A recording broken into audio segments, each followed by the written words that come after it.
All right, there is a January 6th commission looking into what led to that insurrection on Capitol Hill. Committee continues to get facts, and we're told that hearings will be scheduled. They might even be in prime time in the next few weeks.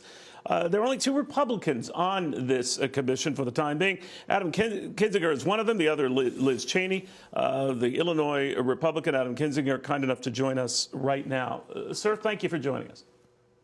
You bet. Thanks for having me. Let me ask you first about what you've found at this point and what kind of cooperation you're getting from former Trump officials, including former Vice President Mike Pence.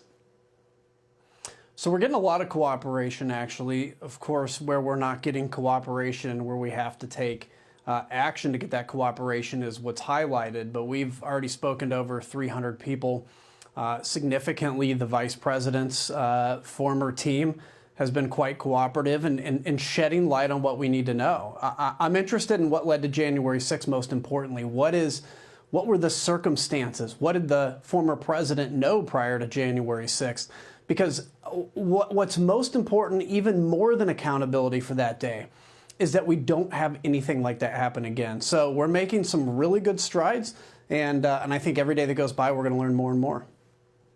You've been very critical of Kevin McCarthy, his role a year ago versus his role now, and even saying that he helped Donald Trump rebuild his political fortune. Could you explain? Yeah, look, and it pains me because Kevin and I used to be friends. And on January 1st, I was on a conference call with Kevin. And I said, Kevin, I fear there's going to be violence on the 6th, because when you convince people that an election was stolen, if you believe that, I mean, violence is a pretty logical outcome from that. And he just said, operator, next caller. And since after January 6th, you know, he gave that speech saying Trump bears responsibility, and then 2 weeks later was down at Mar-a-Lago. And in that intervening time, there was a lot of silence within the Republican ranks about where are we going to go. And the second he went there, he basically denied top cover to anybody that wanted to step out and say the truth, and really brought the former president's political fortunes back to life. It's disappointing from a leadership perspective. And as a guy that attended Sunday school almost every week as a kid, the truth matters, and we're not telling people the truth. What happened, Congressman? Because the leadership was almost universally critical at the time, including Mitch McConnell, including Kevin McCarthy, including others, yourself, of course, who raised serious questions about the president's behavior at the time, and then radio silence. What happened?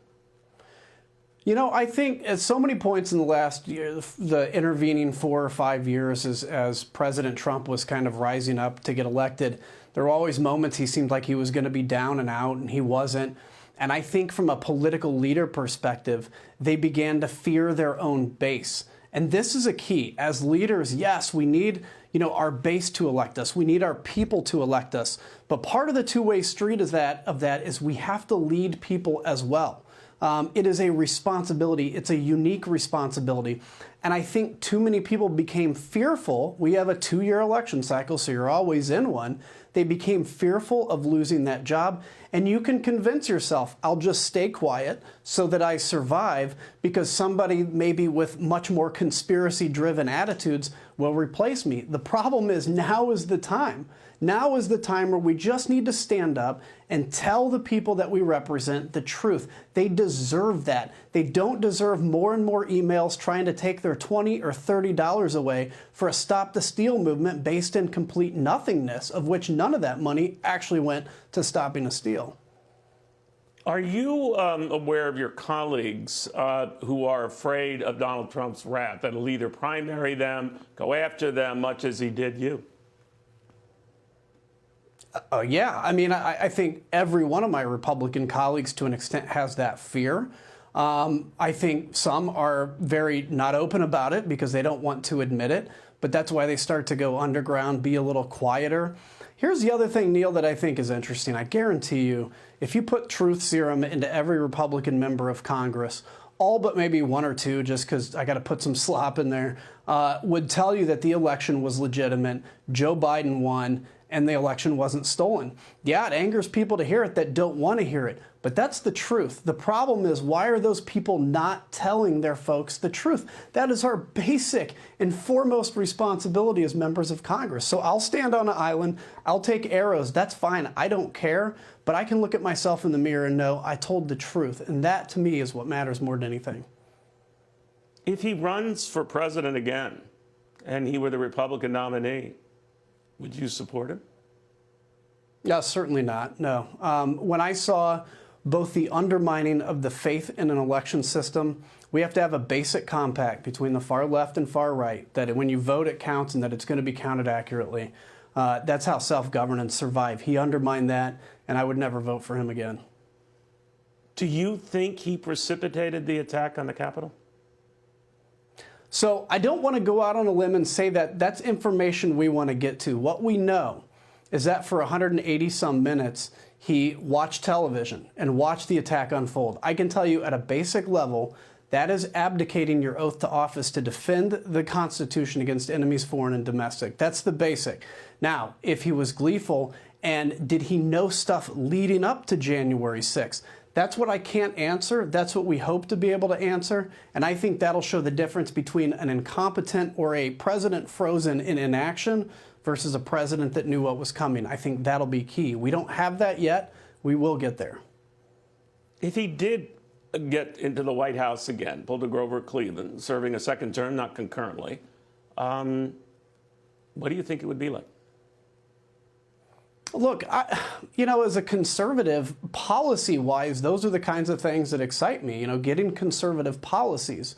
But when you can't govern yourself and when we're so divided, I'm not sure it matters.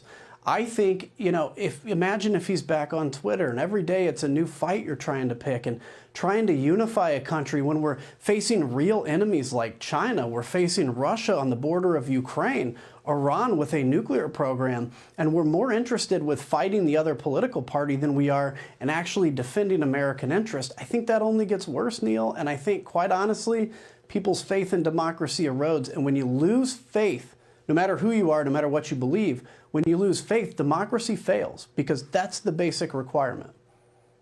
Congressman, how does it feel to be a pariah within your own party? I said the same of Liz Cheney. I don't like the feeling. I've grown up, I was a Republican since I was 6 years old. I admire the Republican past, what we stood for, American leadership and strength, all that kind of stuff. So that part hurts, right? But I would not change a thing that I've done, particularly in the last year, because I know I've got a son being born imminently. It's why I'm in Illinois. I know that he'll be proud of me someday, and I know he'll be able to look and say that I stood up in a tough time. And if it's just me and Liz doing it, it's just me and Liz. That's fine. I wish there was more people, though. Adam Kinzinger, thank you very, very much. The Select Committee to investigate the January 6th attack on the United States Capitol, Congressman Kinzinger and Liz Cheney, the only two Republicans in that capacity.